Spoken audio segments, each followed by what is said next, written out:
എല്ലാവർക്കും നമസ്കാരം.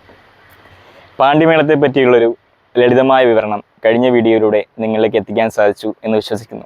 അതിൽ പ്രധാനമായും പാണ്ഡിക്ക് മുന്നോടിയായി കൂട്ടുന്ന ചെമ്പടമേളത്തെയും കൊലുമ്പലിനെയും വിവിധ ഘട്ടങ്ങളെടുക്കുന്ന കലാശങ്ങളുടെ എണ്ണവുമാണ് പ്രതിപാദിച്ചിരുന്നത്.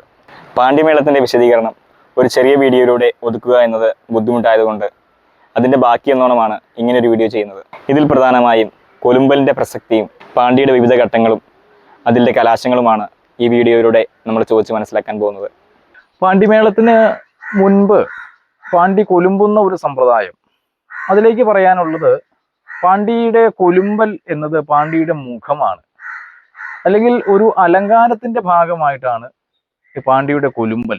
കേളിയിലും പരുഷവാദ്യങ്ങളിലുമൊക്കെ കൂട്ടിപ്പെരുക്ക് അല്ലെങ്കിൽ കൊട്ടിവയ്പ്, കൊട്ടിയടക്കൽ എന്നീ പല പേരുകളിൽ ഈ കൊലുമ്പലിന് സമാനമായിട്ടുള്ള പ്രവൃത്തികളെ നമുക്ക് കാണാൻ സാധിക്കും.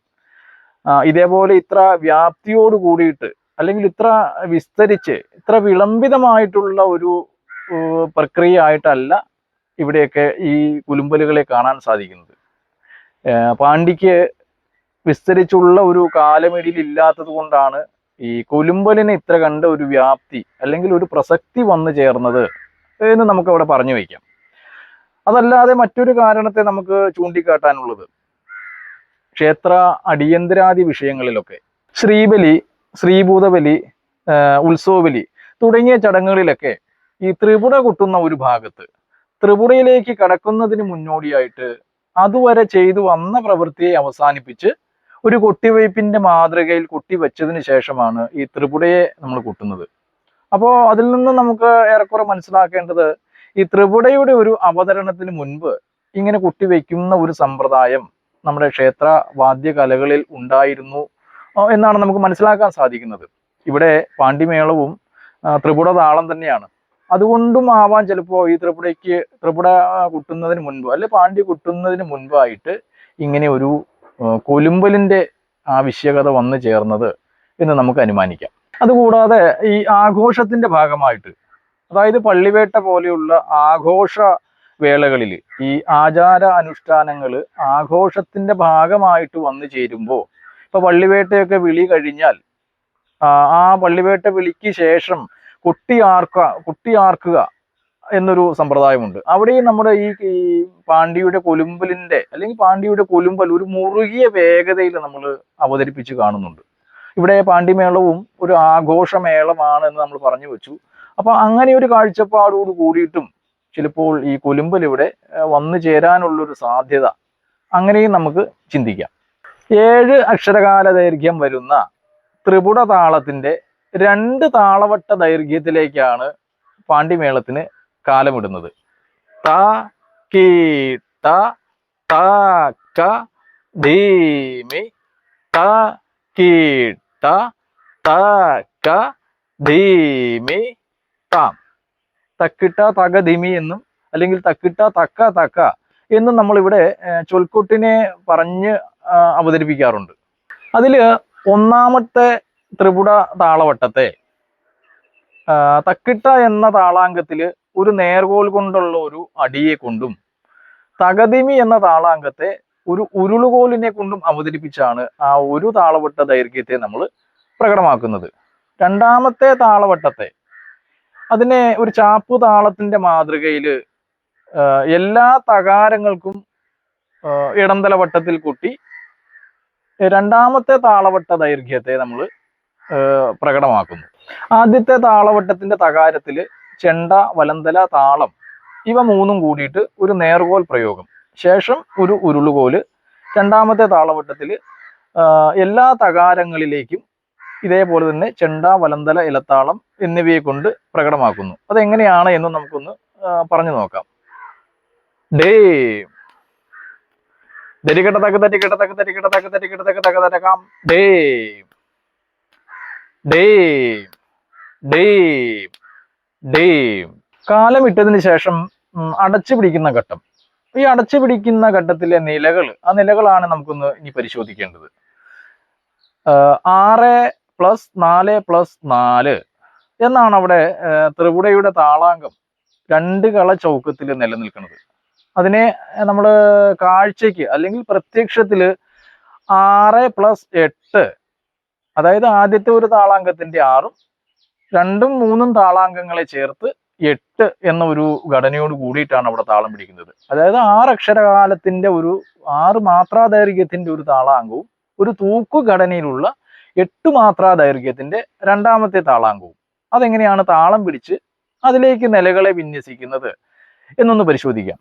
ഡേം, നക്കാം, ഡേം, ഗിണ്ണ, ഡേക്കാം, നക്ക, ഡേക്കാം, ന, ഡേക്കാം, ന, ഡേക്കാം, ഡേക്കാം, ഡേക്കാം, ഡേക്കാം, ഡേക്കാം, ഡേ.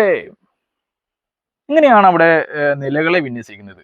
അതായത് ഈ അടച്ചു പിടിക്കുന്ന ഘട്ടം എന്ന് പറയുമ്പോൾ തന്നെ നമുക്കൊരു വ്യക്തമാണ്, ആദ്യത്തെ ഒരു താളാങ്കം 6 അക്ഷരകാല ദൈർഘ്യം വരുന്ന ഒരു താളാങ്കത്തെ പൂർണ്ണമായിട്ടും അടച്ചു പിടിച്ചിരിക്കുകയാണ്. ഒരു നിശബ്ദ ക്രിയയും 5 സശബ്ദ ക്രിയയുമായിട്ട്. ആ 5 സശബ്ദ ക്രിയകളും അടച്ചാണ് പിടിക്കുന്നത്. തൂക്കു മുതൽ അങ്ങോട്ട് എല്ലാ ശബ്ദങ്ങളും തുറന്നു പിടിക്കുന്നു. അപ്പൊ അടച്ചു പിടിക്കുന്ന ഘട്ടമായതുകൊണ്ട്, അല്ലെങ്കിൽ പൂർണ്ണമായിട്ടും ആദ്യത്തെ താളാങ്കത്തെ അടച്ചു പിടിക്കുന്നത് കൊണ്ടാണ് ഇതിനെ അടച്ചു പിടിച്ചുള്ള ഒരു ഘട്ടം എന്ന് വിശേഷിപ്പിക്കുന്നത്. ഈ ഘട്ടത്തില് കൊട്ടുകളുടെ അനുപാതം, അതായത് ഇടന്തല കൊട്ടുകളെ വിന്യസിച്ചിരിക്കുന്നത് ഒരു വലന്തല കൊട്ടിന് 2 ഇടന്തല കൊട്ട് എന്ന ക്രമീകരണത്തിലാണ് ഇവിടെ കൊട്ടുകളുടെ ഒരു അനുപാതം 1:2. കലാശത്തിന്റെ ഒരു ഘട്ടത്തെ കുറിച്ച് നമ്മൾ പറയുമ്പോൾ പഞ്ചാരി മേളത്തെ പോലെയും അല്ലെ പഞ്ചാരി ജന്യമായിട്ടുള്ള മേളത്തെ പോലെയൊക്കെ 16 അക്ഷരകാല ദൈർഘ്യം വരുന്ന കലാശം, അല്ലെങ്കിൽ 8 അക്ഷരകാല ദൈർഘ്യം വരുന്ന കലാശം, ഇപ്പൊ അടന്തയിലാണെങ്കിൽ 7 അക്ഷരകാല ദൈർഘ്യം വരുന്ന കലാശം. ഇങ്ങനെ ഒരു കാഴ്ചപ്പാടോട് കൂടിയിട്ടല്ല ഇവിടെ കലാശങ്ങളുടെ ഒരു ഘട്ടത്തെ ക്രമീകരിച്ചിരിക്കുന്നത്. ഇവിടെ നില കൊട്ടുന്നതിന്റെ ഒരു താളവട്ടങ്ങളുടെ ക്രമം എന്ന് പറയുന്നത് മൊത്തം മേളത്തിന്റെ വ്യാപ്തി എത്രയാണോ അതിനെ അനുബന്ധിച്ച്, അല്ലെ അതിനെ ബേസ് ചെയ്തിട്ടാണ് എത്ര താളവട്ടത്തിലേക്കാണ് നിലകളെ കൂട്ടിവെക്കേണ്ടത് എന്ന് തീരുമാനിക്കുന്നത്. 4 താളവട്ടത്തിലേക്ക് കൂട്ടിവെക്കുന്നുണ്ട്, 5 താളവട്ടത്തിലേക്ക് കൂട്ടിവെക്കുന്നുണ്ട്. അതൊക്കെ ഒരു പ്രമാണിയുടെ കാഴ്ചപ്പാടിലൂടെയാണ് അങ്ങനെയുള്ള കാര്യങ്ങളെ നമ്മൾ വ്യക്തമാക്കുന്നത്. കലാശത്തിന്റെ ഒരു ഘട്ടത്തെ കുറിച്ച് പറഞ്ഞാൽ 14 അക്ഷരകാല ദൈർഘ്യം വരുന്ന 2 ഘട്ടങ്ങളിലേക്കായിട്ടാണ്, അല്ലെങ്കിൽ 2 ഭാഗങ്ങളിലേക്കായിട്ടാണ് കലാശത്തെ ക്രമീകരിച്ചിരിക്കുന്നത്. 14+14. ഇവിടെ വലന്തല കൊട്ടുകളെ, അല്ലെങ്കിൽ വലന്തല കൊട്ടുകളുടെ വേഗതയെ ഇരട്ടിപ്പിക്കുക, അതേപോലെ തന്നെ ഇടന്തല കൊട്ടുകളുടെ വേഗതയും ഇരട്ടിപ്പിക്കുക എന്നതാണ് ആദ്യത്തെ ഒരു ഘട്ടത്തിലേക്ക് നമുക്ക് പറഞ്ഞു വെക്കേണ്ടത്. ഇപ്പൊ പഞ്ചാരി മേളത്തിലാണെങ്കിൽ നമ്മൾ അവസാനത്തെ 2, അതായത് 8 വീതം വരുന്ന 2, 8+8 = 16. ഈ 16 അക്ഷരകാല ദൈർഘ്യത്തെ നമ്മൾ ആ താളവട്ടത്തിന്റെ പരിസമാപ്തി, അല്ലെങ്കിൽ താളവട്ടത്തിന്റെ തീറ് എന്ന ഒരു കാഴ്ചപ്പാടോട് കൂടിയിട്ട് വലന്തല കൊട്ടുകളെ ഇരട്ടിപ്പിച്ച് ഒരു തൂക്കു മാതൃകയിൽ നമ്മൾ പഞ്ചാരി മേളത്തിൽ കുട്ടിവെക്കുന്നുണ്ട്. അതേ ഒരു കാഴ്ചപ്പാടോട് കൂടിയിട്ട് തന്നെയാണ് ഈ പാണ്ഡ്യ മേളത്തിലും കലാശത്തിന്റെ ആദ്യത്തെ ഒരു ഘട്ടത്തെ നമ്മൾ ചിട്ടപ്പെടുത്തിയിരിക്കുന്നത്. അതില് പഞ്ചാരിയിലാകുമ്പം 2 താളവട്ടം, 2 ചെമ്പടവട്ടം, 16 അക്ഷരകാലം വന്നു. ഇവിടെ 6+8 = 14 അക്ഷരകാല ദൈർഘ്യത്തിലേക്കാണ് ആദ്യത്തെ ഒരു ഘട്ടത്തെ നമ്മൾ ക്രമപ്പെടുത്തിയിരിക്കുന്നത്. അപ്പൊ അതെങ്ങനെയാണ് എന്ന് നമുക്കൊന്ന് പരിശോധിക്കാം. ഡേം, ഗിണ്ണ, ഡേങ്, നണ്ണ, ഗഡ്ഡ, ഡേക്കാം, നക്കാം, നണ്ണ, ഗഡ്ഡ, ഡേക്കാം, നക്കാം, നണ്ണ, ഗഡ്ഡ, ഡേക്കാം, നക്ക, ഡേക്ക, ഡേക്ക, നക്ക, ഡേക്ക, ഡേക്ക, നക്ക, ഡേക്കാം, നക്ക, ഡേക്കാം, നക്ക, ഡേക്കാം, നക്ക, ഡേക്ക, ഡേങ്കിണ്ണ, ഗഡ്ഡ്. ഇപ്രകാരമാണ് കലാശത്തിന്റെ ആദ്യ ഘട്ടത്തിലേക്ക്, ഒന്നാമത്തെ ഘട്ടത്തിലേക്ക് കൊട്ടുകളെ, വലന്തല കൊട്ടിനെയും ഇടന്തല കൊട്ടിനെയും ക്രമീകരിച്ചിരിക്കുന്നത്. ഇവിടുത്തെ ആദ്യത്തെ ഒരു താളാങ്കം, അതായത് 6+8 എന്ന അടിസ്ഥാന താളവട്ടത്തിൽ നിൽക്കുന്ന ആ താളവട്ടത്തെ, അല്ലെങ്കിൽ ആ താളാങ്കത്തെ ഈ ഒരു ഘട്ടത്തിലേക്ക് ക്രമീകരിച്ചപ്പോൾ ആദ്യത്തെ 6നെ 12 എന്ന ഒരു കൊട്ടിന്റെ ഇരട്ടിപ്പിലേക്ക്, അതായത് മാത്രാസംഖ്യയുടെ ഇരട്ടിപ്പല്ല, കൊട്ടുകളുടെ ഇരട്ടിപ്പ്, വലന്തല കൊട്ടുകളുടെ ഇരട്ടിപ്പ്, നണ്ണ, ഗഡ്ഡ, ഡേക്കാം, നക്കാം, നണ്ണ, ഗഡ്ഡ, ഡേക്കാം, നക്കാം, നണ്ണ, ഗഡ്ഡ, ഡേ. അപ്പം 12 കൊട്ടുകൾ അവിടെ വന്നു. അത് നിശബ്ദമായ ക്രിയകളും സശബ്ദ ക്രിയകളും ചേർന്ന് 12 കൊട്ടുകൾ അവിടെ നിൽക്കുന്നു. പിന്നെയുള്ള 8ന്റെ ഒരു താളാങ്കം, അതായത് 4+4 എന്ന് ചേർത്ത് പിടിച്ച് അടിസ്ഥാന താളത്തിൽ 8ന്റെ ഒരു താളാങ്കത്തെ ഇവിടെ ഒരു തൂക്കിന്റെ മാതൃകയിലേക്ക് കൊണ്ടുവന്നു. നക്ക ഡേക്ക ഡേക്ക നക്ക ഡേക്ക ഡേക്ക നക്ക ഡേക്ക നക്ക ഡേക്ക നക്ക ഡേക്ക നക്ക ഡേക്ക ഡേങ്കിണ കഡ്. ഇങ്ങനെയാണ് ഈ ആദ്യത്തെ ഘട്ടത്തിലേക്ക് വലന്തല കൂട്ടിനെയും ഇടന്തല കൂട്ടിനെയും ഇരട്ടിപ്പിച്ചിരിക്കുന്നത്. അവിടെയും നമുക്ക് കൃത്യമായിട്ട് പറഞ്ഞു വെക്കേണ്ടത് അടിസ്ഥാന മാത്രാസംഖ്യ 14 എന്ന് തന്നെ അവിടെ നിൽക്കുവാണ്. ഇനി രണ്ടാമത്തെ ഘട്ടത്തിലേക്ക് എങ്ങനെയാണ് ഈ കുട്ടികളെ വിന്യസിച്ചിരിക്കുന്നത് അതൊന്ന് പരിശോധിക്കാം. അതിലും പറയത്തക്ക മാറ്റങ്ങളൊന്നും രണ്ടാമത്തെ ഘട്ടത്തിലേക്ക് വരുന്നില്ല. ഇടന്തല കുട്ടിന്റെ വേഗത ഇരട്ടിപ്പിച്ചു. വലന്തല കുട്ടിനെ അതേപോലെ തന്നെയാണ് അവിടെ അതേ വേഗതയിൽ തന്നെയാണ് അവിടെ ക്രമീകരിച്ചിരിക്കുന്നത്. അവിടെ വന്ന ഒരു മാറ്റം, ആദ്യത്തെ 6 വരുന്ന താളാങ്കം, അതായത് വലന്തല ഇരട്ടിച്ചപ്പോൾ വന്ന 12 എന്ന ആ ഒരു കുട്ടികളെ ചേർത്ത് ഒരു ഖണ്ഡമായിട്ട് അവിടെ പിടിക്കുക. അതായത് 2 ഖണ്ഡങ്ങളിൽ ഒന്നിനെ 12 മാത്രാസംഖ്യകളെ കൊണ്ട് അതെങ്ങനെയാണോ ഒന്ന് പറഞ്ഞ് നോക്കാം. ഡേങ്കിണ്ണ ഗഡ്ഡിങ് നണ്ണ ഗിണ്ണ നഗിണ്ണ ഗിണ്ണക്ക് നണ്ണ ഗിണ്ണ നഗിണ്ണ ഗിണ്ണക്ക് നണ്ണ ഗഡ് ഗിണ്ണക്ക് നണ്ണ ഗിണ്ണ നഗ്ഡിങ് നണ്ണ ഗഡ് ഗിണ്ണക്ക്.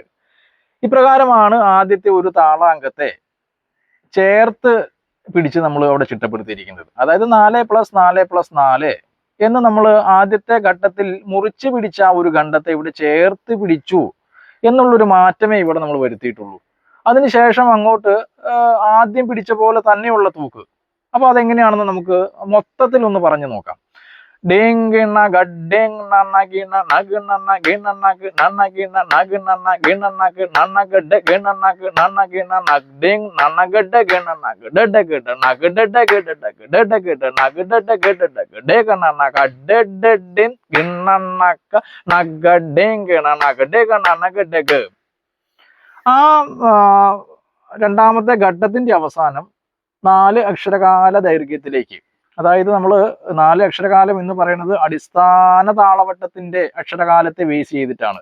4 അക്ഷരകാല ദൈർഘ്യത്തിലേക്ക് വരുന്ന ഇപ്രകാരം ഒരു കലാശത്തെ എടുത്ത് ആ ഒരു ഘട്ടത്തെ അവസാനിപ്പിച്ച് മൊത്തമായിട്ട് കലാശത്തെ അവസാനിപ്പിക്കുക ചെയ്യുന്നത്. ശേഷം ഒരു താളവട്ട ദൈർഘ്യത്തിലേക്ക് 14 അക്ഷരകാല ദൈർഘ്യത്തിലേക്ക് വരുന്ന 14 നേർകോലുകളെ കൊണ്ട് ഒരു താളവട്ടത്തെ മുഴുവനായിട്ട് കാണിച്ച് തൊട്ടടുത്ത താളവട്ടത്തിലേക്ക് കിടക്കുന്നു. ഇപ്രകാരമാണ് ഈ കലാശങ്ങളുടെ ഒരു ക്രമീകരണം.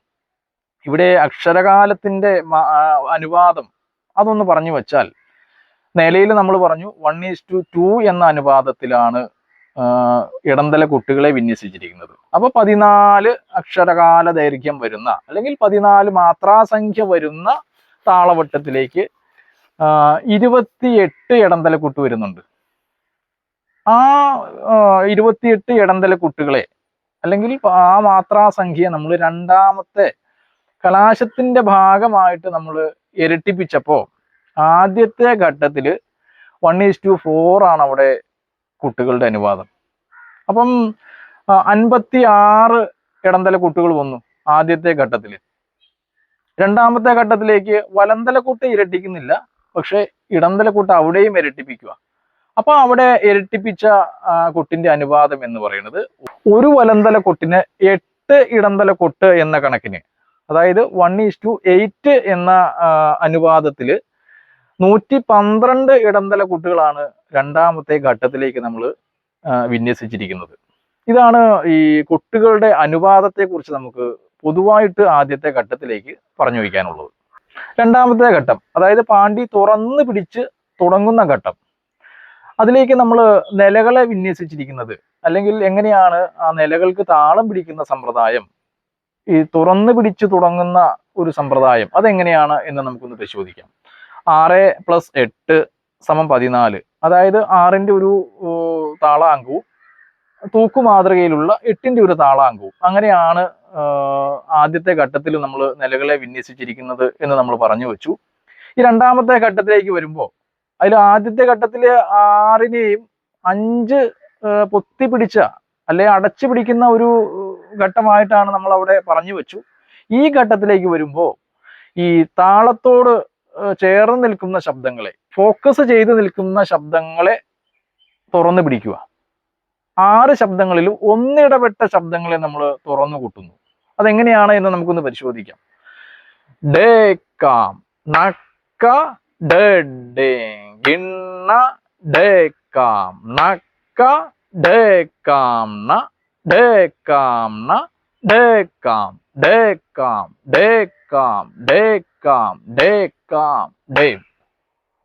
അതായത് ആദ്യത്തെ ഒരു താളാംഗത്തെ അവിടെ നിശബ്ദ ക്രിയകൾ ഒന്നും അവിടെ വരുന്നില്ല, എല്ലാം ശബ്ദത്തോട് കൂടിയിട്ടുള്ള ക്രിയകളാണ്. അതിൽ ഒന്നിടവിട്ട ശബ്ദങ്ങളെ, അതായത് ആ താളത്തെ കേന്ദ്രീകരിക്കുന്ന ശബ്ദങ്ങളെ നമ്മൾ തുറന്നു കൂട്ടി. തൂക്കിന്റെ ഭാഗമായപ്പോ ആദ്യത്തെ ഘട്ടത്തിലെ പോലെ തന്നെ എല്ലാ ശബ്ദങ്ങളെയും തുറന്നു പിടിച്ചു. അങ്ങനെ ഒരു ക്രമീകരണമാണ് നിലയിൽ ഇവിടെ വരുത്തിയിരിക്കുന്നത്. കലാശത്തിന്റെ ക്രമീകരണത്തെ നമുക്കൊന്ന് പരിശോധിക്കാം. അടച്ചു പിടിക്കുന്ന ഘട്ടത്തിലെ പോലെ തന്നെയാണ് വലന്തലക്കൂട്ടിന്റെയും ഇടന്തലക്കൂട്ടിന്റെയും ഒക്കെ ഒരു വേഗത്തെ ഈ ഘട്ടത്തിലും ക്രമീകരിച്ചിരിക്കുന്നത്. അതിൽ വരുത്തിയിരിക്കുന്ന ഒരു മാറ്റം എന്ന് പറയുന്നത് ആദ്യത്തെ ഒരു താളാംഗത്തെ 4 + 4 + 4 = 12, അടിസ്ഥാന താളത്തെ മാത്രാസംഖ്യകളെ കൊണ്ട് പറഞ്ഞാൽ 6, ആ ഒരു ഭാഗത്തെ ആദ്യത്തെ ഘട്ടത്തിൽ നമ്മൾ എല്ലാം അടച്ചാ പിടിച്ചത്. ഇവിടെ പാണ്ടി തുറന്ന ഘട്ടത്തിലേക്ക് കടന്നു. അതുകൊണ്ട് തന്നെ അതിലെ അവസാനത്തെ ശബ്ദത്തെ, അല്ലെങ്കിൽ ആ താളത്തോട് നീതി പുലർത്തുന്ന ആ ഒരു ശബ്ദത്തെ തുറന്നു കൊട്ടുക എന്നൊരു മാറ്റമേ ഇവിടെ വരുത്തിയിട്ടുള്ളൂ. ശേഷം തൂക്ക് പിടിക്കുന്നതിനും ഒരു മാറ്റവുമില്ല, അതേപോലെ തന്നെ. അതെങ്ങനെയാണ് എന്നൊന്ന് പറഞ്ഞു നോക്കാം. നണ്ണ കഡ് ഡേക്കാം നക്കാം നണ്ണ കഡ് ഡേക്കാം നക്കാം നണ്ണ കഡ് ഡേക്കാം നക്ക ഡേക്ക ഡേക്കാം നക്ക ഡേക്ക ഡേക്കാം നക്ക ഡേക്കാം നക്ക ഡേക്കാം നക്ക ഡേക്കാം നക്ക ഡേക്ക ഡേങ്കിണ കഡ്. ഈ കലാശത്തിന്റെ രണ്ടാമത്തെ ഘട്ടം, അതായത് അടുത്ത 14 മാത്രാസംഖ്യയിലേക്ക്, അവിടെയും വേറെ മാറ്റങ്ങളൊന്നും വരുത്തിയിട്ടില്ല. ഇതേപോലെ തന്നെ അവിടെ താളം പിടിക്കുന്നു. അടച്ചു പിടിക്കുന്ന ഘട്ടത്തിൽ നമ്മൾ 4 + 4 + 4 ചേർത്ത് ഒരു ഖണ്ഡമായിട്ട് പിടിച്ചപ്പോ ഇവിടെ അതിനെ 4 + 4 + 4 എന്ന് മുറിച്ച് പിടിച്ചു. അതിൽ അവസാനത്തെ ശബ്ദത്തെ ആദ്യത്തെ ഘട്ടത്തിലെ പോലെ തന്നെ തുറന്നു പിടിച്ചു. തൂക്കിനെ അതേപോലെ തന്നെ അവതരിപ്പിച്ചു. അതും ഒന്ന് പറഞ്ഞു നോക്കാം. ഡേങ്കിണ ഗഡ്ഡേങ് നന്ന കിണ നഗിണ ഗിണനഗ് നന്ന കിണ നഗിണ ഗിണനഗ് നന്നഗഡ്ഡ ഗിണനഗ് നന്ന കിണ നഗ്ഡിങ് നന്നഗഡ്ഡ ഗിണനഗ് ഡെഡ ഗിഡ നഗഡഡ ഗിണനഗ് ഡെഡ ഗിഡ നഗഡഡ ഗിണനഗ് ഡേഗണ നഗഡഡഡേങ് ഗിണനക്ക നഗഡേങ് ഗിണ നഗഡഗ നന്നഗഡഗ. തുടർന്ന് 14 നേർകോൽ പിടിച്ച് ഒരു താളവട്ട ദൈർഘ്യത്തിലേക്ക് നേർകോൽ പിടിച്ചിട്ട് അടുത്ത ഘട്ടം നിലയിലേക്ക് കിടക്കുന്നു. അടുത്തത് മൂന്നാമത്തെ ഘട്ടം, അടിച്ചു കലാശം. ഇവിടെ നിലകൾക്കും നിലകളിലേക്ക് താളം പിടിക്കുന്ന സമ്പ്രദായത്തിനും ഒരു മാറ്റവും വരുത്തിയിട്ടില്ല. ഡേക്കാം നക്ക ഡെഡിങ് ഗിണ്ണ ഡേക്കാം നക്ക ഡേക്കാം ന ഡേക്കാം ന ഡേക്കാം ഡേക്കാം ഡേക്കാം ഡേക്കാം ഡേക്കാം. ഈ ഘട്ടത്തിന്റെ കലാശത്തെ നമുക്കൊന്ന് പരിശോധിക്കാം. ഡേം ഗിണ്ണ ഗഡ്ഡീൻ നന്ന ഗിണ്ണ നഗിണ്ണ ഗിണ്ണക്ക ഡേക്ക നന്ന ഗിണ്ണക്ക ഡേക്ക നക്ക ഡേക്ക ഡേക്ക നക്ക ഡേക്ക ഡേക്ക നക്ക ഡേക്ക നക്ക ഡേക്ക നക്ക ഡേക്ക നക്ക ഡേക്ക ഡേക്ക ഡേ. ഇപ്രകാരമാണ് ഈ കലാശത്തിന്റെ ആദ്യത്തെ ഘട്ടത്തിലേക്ക് കുട്ടികളെ വിന്യസിച്ചിരിക്കുന്നത്. ഇവിടെ വരുത്തിയിരിക്കുന്ന ഒരു മാറ്റം, ഇതിനു മുൻപുള്ള ഘട്ടം വരെ 4 + 4 + 4, അങ്ങനെയാണ് നമ്മൾ ഈ 6 അക്ഷരകാല ദൈർഘ്യത്തിന്റെ ഇരട്ടിപ്പായ 12 നമ്മൾ താളം പിടിച്ചത്. ഈ ഒരു ഘട്ടത്തിലേക്ക് വന്നപ്പോൾ ഈ ഒരു ഘട്ടത്തിൽ പിടിച്ച നിലയുടെ അതേ രീതിയിൽ, അതായത് 2 + 2 + 2, 1 പൊത്തി 1 തുറന്നു, 1 പൊത്തി 1 തുറന്നു, 1 പൊത്തി 1 തുറന്നു, ആ ഒരു ഘടനയിലാണ് ആദ്യത്തെ ഒരു താളാംഗത്തെ താളം പിടിച്ചിരിക്കുന്നത്. പിന്നെ സ്വാഭാവികമായിട്ടും തൂക്കിനെ അതേപോലെ തന്നെ ഇവിടെയും ചിട്ടപ്പെടുത്തിയിരിക്കുന്നു. ഇതിന്റെ രണ്ടാമത്തെ ഘട്ടത്തിലേക്ക് കടന്നാൽ അവിടെയും താളം പിടിക്കുന്നത് ഇതേ മാതൃകയിൽ തന്നെയാണ്. കൊട്ടുകളുടെ ഒരു ഇരട്ടിപ്പ്,